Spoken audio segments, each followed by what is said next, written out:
Okay, so we just talked about setting the trap when a team is good at building out the back. What we want to talk about now is occasionally you're going to come up against a team that's very good at playing out the back, and no matter what you seem to try, they always get out, they always pattern their way out, and you can't ever seem to really get a press on the ball. So one of the tactics that we'll probably employ in that situation is trying to make the goalkeeper go long. To do that, all we've really got to do is, from a situation where we talked previously about inviting them to play short by having a lower starting position, and then, of course, gradually squeezing the play to one side. All we'll do in this situation is start higher up. We'll put our front three close enough that they can mark several players, so they're going to be in half spaces.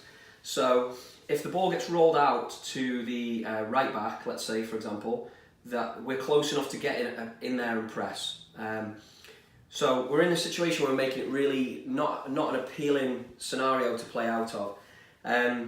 The other key to that is making sure that our centre midfielders are also somewhat managing half spaces.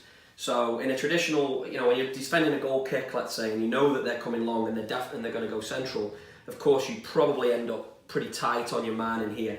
But in this scenario, the one against a team that's very good at building out the back, they'll usually be trained to play a diagonal ball into the fullback, and that's usually what we would call their out ball.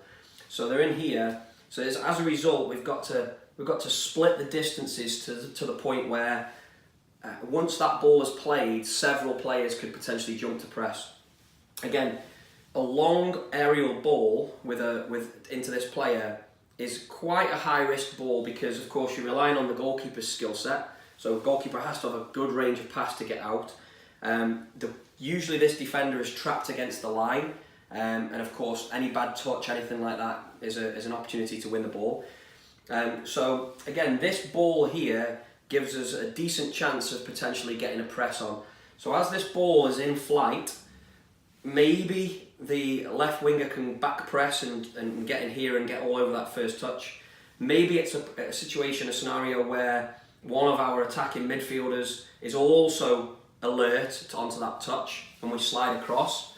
Or perhaps, depending on how high the fullback is, perhaps it's a scenario where the ball comes in and our fullback comes across and deals with that. So again, against a team that's really good at building out the back, occasionally you're going to want to try and make the goalkeeper go long. And all you really got to do is stand in half spaces, have a higher starting position, and be ready to attack any kind of aerial ball that gets played out.